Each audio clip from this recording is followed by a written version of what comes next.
Assalamualaikum warahmatullahi wabarakatuh. Saya Anastasi Noviana Desya, 18016153 dari mata kuliah Administrasi dan Supervisi Pendidikan. Kali ini saya akan menjelaskan tentang administrasi kepemimpinan. Konsep dasar kepemimpinan. Menurut Sondang P. Siagian 1985 halaman 6, kepemimpinan merupakan inti dari manajemen karena kepemimpinan merupakan motor penggerak dari semua sumber dan alat yang tersedia bagi suatu organisasi. Tugas dasar kepemimpinan adalah membentuk dan memelihara lingkungan di mana manusia bekerja sama dalam suatu kelompok yang terorganisasi dengan baik, baik itu dalam menyelesaikan tugas untuk mencapai tujuan yang telah ditetapkan. Kepemimpinan merupakan aktivitas manajerial yang penting dari setiap organisasi, khususnya dalam pengambilan kebijakan atau keputusan sebagai inti dari kepemimpinan. Menurut Gordon 1990, tidak semua orang dapat menjadi pemimpin yang efektif dalam suatu organisasi. Pemimpin yang efektif adalah pemimpin yang anggotanya dapat merasakan bahwa kebutuhan mereka terpenuhi, baik kebutuhan bekerja, motivasi, rekreasi, kesehatan, sandang, pangan, tempat tinggal, dan kebutuhan lainnya yang pantas didapatkan. Kepemimpinan berasal dari kata pemimpin. Menurut Wirawan 2002 halaman 65, kepemimpinan adalah orang yang dikenal dan berusaha mempengaruhi para pengikutnya untuk merealisasikan visinya.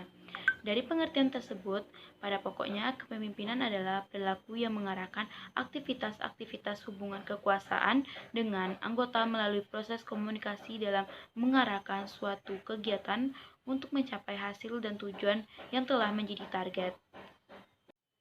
Peran dan fungsi kepala sekolah sebagai pemimpin pendidikan. Salah satu pengelolaan pendidikan yaitu dengan cara menciptakan lingkungan belajar yang kondusif serta berkelanjutan merupakan komitmen dan pemenuhan janji sebagai pemimpin pendidikan. Peran kepala sekolah sangat penting dalam menentukan orientasi kerja harian, mingguan, bulanan, semesteran, dan tahunan yang dapat memecahkan berbagai problematika pendidikan di sekolah. Pemecahan problem etika ini berperan sebagai komitmen dalam meningkatkan mutu pendidikan melalui kegiatan supervisi, pengajaran, konsultasi, dan perbaikan penting guna meningkatkan kualitas pembelajaran. Setelah kepala sekolah itu diangkat baik oleh pemerintah, yayasan, ataupun organisasi yang mengangkatnya, maka kepala sekolah tugas dan jam kerjanya harus melebihi jam kerja guru dan karyawan non-guru karena kepala sekolah sering berada di sekolah sebelum orang lain datang. Tugas seberat ini menjadi alasan mengapa kedisiplinan kepala sekolah begitu penting dan dilaksanakan dengan sepenuh hati. Penilaian kepala sekolah adalah penilaian terhadap prestasi dalam jabatan yang secara ideal merupakan penilaian prestasi dalam menetapkan dan mencapai sasaran yang dapat diverifikasi dalam prestasi sebagai pemimpin pendidikan. Kinerja seorang pemimpin adalah proses penentuan baik buruknya kinerja organisasi dan program kegiatan di suatu lembaga. Prinsip kepemimpinan. Menurut Swetopo 2011 ada 7 prinsip supervisis, yaitu prinsip organisasial artinya pengawasan dapat dilakukan dalam kerangka struktur organisasi yang melingkupnya.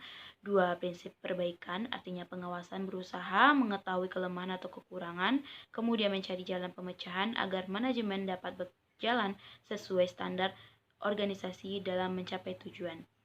3. Prinsip komunikasi, artinya pengawasan dilakukan untuk membina sistem kerja antara atasan dan bawahan, membina hubungan baik antara atasan dan bawahan dalam proses pelaksanaan pengelolaan organisasi. 4. Prinsip pencegahan, artinya pengawasan dilakukan untuk menghindari adanya kesalahan dalam mengelola komponen-komponen organisasi. 5. Prinsip pengendalian, artinya pengawasan dilakukan agar semua proses manajemen berada pada rel yang telah digariskan sebelumnya.